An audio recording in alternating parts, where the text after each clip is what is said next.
नमस्कार, मैं सुनील आप सभी का एजुकेशन प्रोफाइल यूट्यूब चैनल पर हार्दिक स्वागत करता हूं। आज मैं उपस्थित हूं खास करके बीपीएससी के लिए जो विद्यालय अध्यापक परीक्षा होने वाली है 2023 या 24 में। खास करके उसके लिए बहुत सारे कॉल्स और मैसेजेस आए जो कि सर आप तैयारी करवा दीजिए। अगर हम बीपीएससी की बात करें तो बीपीएससी में एक कॉन्सेप्ट आया है विद्यालय अध्यापक।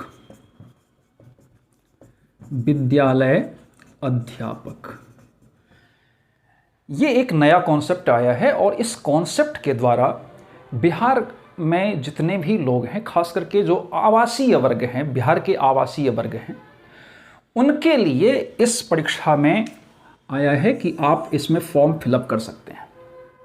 अब जब फॉर्म फिलअप कर सकते हैं तो इसमें बहुत सारी क्राइटेरिया है चूँकि बीपीएससी परीक्षा लेने वाली है और उसके पाठ्यक्रम लगभग अभी तो हालांकि आप ये कह सकते हैं कि उसकी सूचना नहीं आई है, उसका पाठ्यक्रम जारी नहीं हुआ है, लेकिन किसी आईएएस के द्वारा एक पाठ्यक्रम के रूप में इसमें बताया गया है, जिसके माध्यम से हम ऐसा कह सकते हैं कि ये ऐसा हमारा पाठ्यक्रम हो सकता है।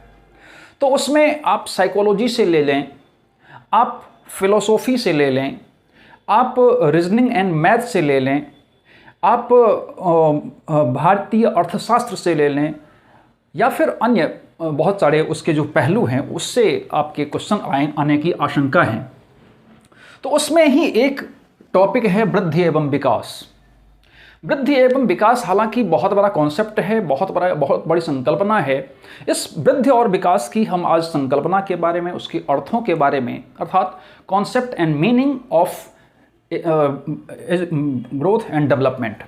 अब हम ग्रोथ एंड डेवलपमेंट के जो कॉन्सेप्ट हैं उसके बारे में चर्चा करेंगे, उसकी मीनिंग के बारे में चर्चा करेंगे, क्योंकि ये आप किसी भी परीक्षा को उठा करके देख लें, यहाँ से क्वेश्चन आना तय ही होता है। चाहे वो यूजीसी नेट की परीक्षा हो, चाहे वो सीटेट की परीक्षा हो, चाहे वो किसी भी अध्यापक भर्ती परीक्षा की बात हो, या फिर विद्यालय अध्यापक जो बीपीएससी के द्वारा कंडक्ट होने वाला है उसकी बात हो, यहाँ से क्वेश्चन आना तय ही होता है। तो ये एक महत्वपूर्ण कड़ी है जिसको कि हम आज डिस्क्राइब करेंगे।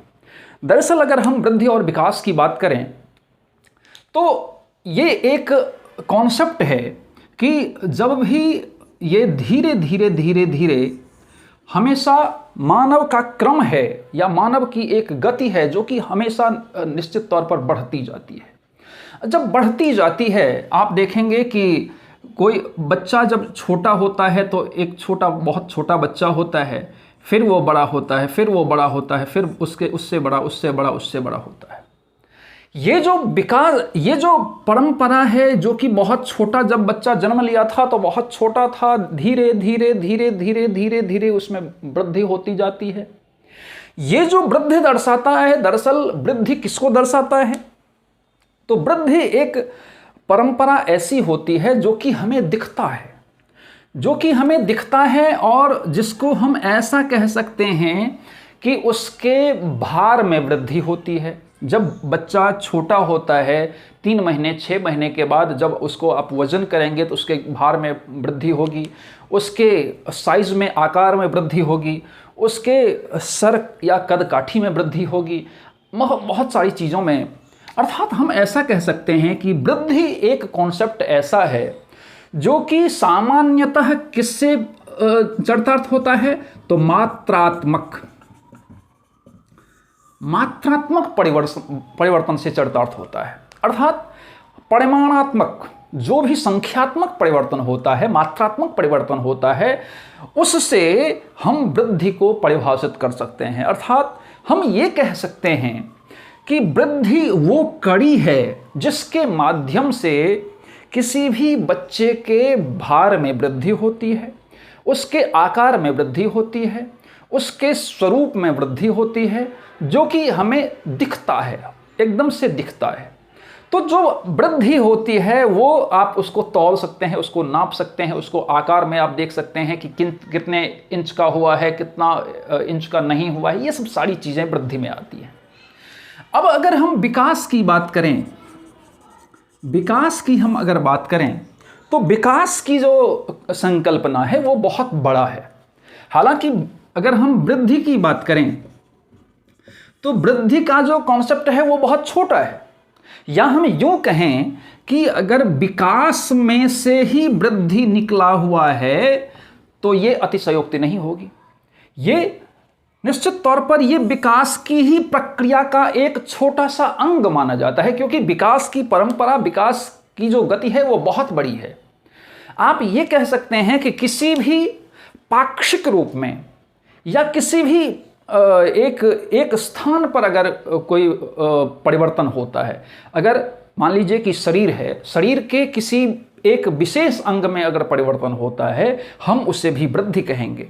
लेकिन विकास एक ऐसी प्रक्रिया है जो कि संपूर्ण अंग को लेकर के चलता है, जो कि हमें बहुत खास तौर पर वो दिखता नहीं है, लेकिन इसमें विकास की परंपरा में हम ऐसा कह सकते हैं कि इसमें संवेगात्मक होता है, ये संवेगात्मक वृद्धि होती है, ये मानसिक वृद्धि होती है, ये मानसिक वृद्धि होती है।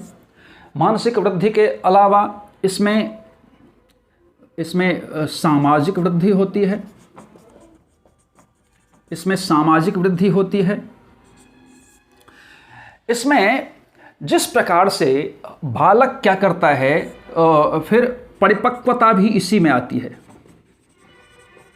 परिपक्वता भी इसी में आती है। दरअसल जब बच्चा धीरे धीरे आप देखेंगे कि बच्चा पहले जब छोटा होता है तो धीरे धीरे चलता है, चलने के बाद वो एक बार गिरता है, फिर गिरता है, फिर गिरता है, फिर वो क्या करता है कि वो कोशिश करता है कि वो किसी चीज़ों को पकड़ करके उठे, या फिर वो कोशिश करता है कि किसी इतने दूर को वो कवर कर पाए जिससे कि वो आगे जितना वो चल पाए उसके बाद वो कोई भी चीज़ पकड़ सके। इस प्रकार से वो धीरे धीरे जब गति में ये मानसिक वृद्धि में, सामाजिक वृद्धि में, परिपक्वता में, संवेगात्मक वृद्धि में जब परिवर्तन आता है वो दिखता नहीं है, वो साक्षात तौर पर ये मानसिक चीज़ें मुख्य तौर पर होती है। जैसे कि हंसी का आना, जैसे कि रोना, ये सब सारी चीज़ें हैं। जैसे अगर कोई भी चींटी काटता है तो आपको दुखता है। ये सब सारी चीज़ें क्या है, तो ये विकास की एक प्रक्रिया है। अब हम ऐसा कह सकते हैं कि विकास एक बहुत बड़ा कॉन्सेप्ट होता है और उसी का एक छोटा सा अंग मात्र क्या है, ये वृद्धि के नाम से हम उसको जानते हैं। तो वृद्धि अगर हम बात करें तो ये जिस प्रकार से मात्रात्मक पक्ष को दर्शाता है, ठीक उसी प्रकार से ये गुणात्मक पक्ष को भी दर्शाता है। ये गुणात्मक पक्ष को दर्शाता है। हम ऐसा जैसे अभी कहे थे कि ये वृद्धि क्या होती है कि किसी भी अंग में अगर कुछ विशेष अंग में बदलाव होने की समस्या है या बदलाव होता है तो हम उसको वृद्धि कहेंगे, लेकिन अगर संपूर्ण अंगों में बदलाव होता है हम उसे विकास कहेंगे। जिस प्रकार से एक कोई भी पेड़ है, और पेड़ है वो जब बहुत छोटा सा पेड़ होता है और फिर धीरे धीरे बड़ा होता है, धीरे और बड़ा होता है, और बड़ा होता है, और बड़ा होता है, तो आप उसको सेंटीमीटर, मीटर वगैरह वगैरह में आप नाप सकते हैं कि उसमें मतलब कितना बड़ा हुआ, उसकी चौड़ाई लंबाई कितनी हो गई, ये सब सारी चीज़ें। लेकिन वो जो श्वसन की प्रक्रिया करता है, वो जो ऑक्सीजन की प्रक्रिया करता है, ये सब सारी चीज़ें अर्थात संपूर्ण तौर पर वो जो विकास की प्रक्रिया होती है वो आपको ये इसका एक मात्र पक्ष होता है। अब जैसे कि छोटा बच्चा होता है, छोटे बच्चे से बहुत सारी चीज़ें, अब जैसे कि समझदारी का बढ़ना, जैसे कि उसमें गुणों का आना, किसी चीज़ का ज्ञान में वृद्धि होना, संवेगात्मक वृद्धि होना, किसी चीज़ में परिपक्वता, जैसे कि वो साइकिल चला रहा है, बार बार गिर रहा है लेकिन फिर उसमें परिपक्व हो जाता है और फिर वो नहीं गिर पाता है, तो वो परिपक्वता का आना। सामाजिक, जैसे कि बच्चा जब स्कूल जाने लगता है तो उसमें सामाजिक गतिविधि का बहुत ह्रास ही रहता है, बहुत कम रहता है, कम स्तर रहता है, लेकिन धीरे धीरे वो अन्य बच्चों के साथ वो सहमेल हो जाता है और वो फिर एक दूसरे के साथ खेलने कूदने लगता है और सारी चीज़ों में भाग भी लेने लगता है। तो ये सामाजिक प्रक्रिया, ये मानसिक प्रक्रिया, संवेगात्मक प्रक्रिया, ये सब सारी प्रक्रियाएं जो हैं वो किस में आती हैं, तो विकास की प्रक्रिया में आती हैं। अब हरलॉक महाशय, आप लोग नाम सुने होंगे, हरलॉक। हरलॉक जो हैं, हरलॉक ने एक बहुत अच्छी परिभाषा इसकी दी है, खास करके वृद्धि और विकास की, जिसमें कि हरलॉक के द्वारा कहा गया कि हरलॉक ये विकास जो है वो केवल वृद्धि तक ही सीमित नहीं है। जो विकास की प्रक्रिया है वो केवल वृद्धि तक सीमित नहीं है, बल्कि विकास क्या है वो परिपक्वता से हम यहां पर लिख देते हैं परिपक्वता से लक्ष्य की ओर ये आगे बढ़ने की एक प्रक्रिया है। ध्यान दीजिए, जो वृद्धि है, जो विकास है वो केवल वृद्धि तक सीमित नहीं है। किसने कहा? हरलॉक ने, कि विकास की प्रक्रिया केवल वृद्धि तक सीमित नहीं है, अपितु विकास की प्रक्रिया परिपक्वता से लेकर के लक्ष्य की ओर उन्मुखीकरण होने वाली एक प्रक्रिया है, जिसके माध्यम से क्या आती है? तो कहते हैं कि नई योग्यताएं आती हैं, क्षमताएं आती हैं, विशेषताएं आती हैं इत्यादि।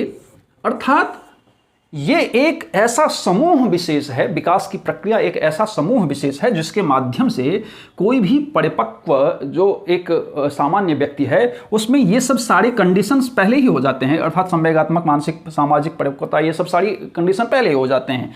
और परिपक्वता क्या करता है? तो लक्ष्य की ओर उन्मुख करता है, जिसके माध्यम से उसमें नई योग्यताओं का विकास होता है, नई क्षमताओं का विकास होता है, नई विशेषताओं का विकास होता है, और वो उन्मुखीकरण की ओर प्रवृत्त होता है।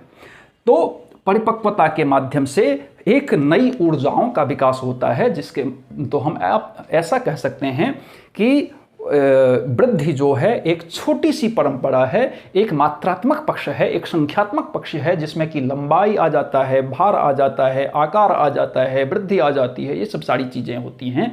लेकिन जो विकास होता है वो उसका बहुत बड़ा कॉन्सेप्ट है, जिसके माध्यम से हम संज्ञात्मक पक्ष को देख सकते हैं, हम भावात्मक पक्ष को देख सकते हैं, भावात्मक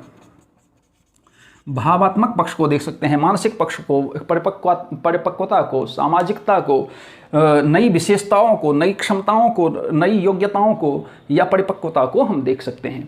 मुझे लगता है कि इस माध्यम से आपको बेहतर ढंग से समझ में आई होगी। और इसी प्रकार से पढ़ने के लिए आप एजुकेशन प्रवाह यूट्यूब चैनल को सब्सक्राइब कीजिए, लाइक कीजिए, शेयर कीजिए कॉन्सेप्ट, और साथ ही बेल आइकन को जरूर प्रेस कीजिए ताकि आपको आने वाले सभी वीडियो मिलती रहे। धन्यवाद।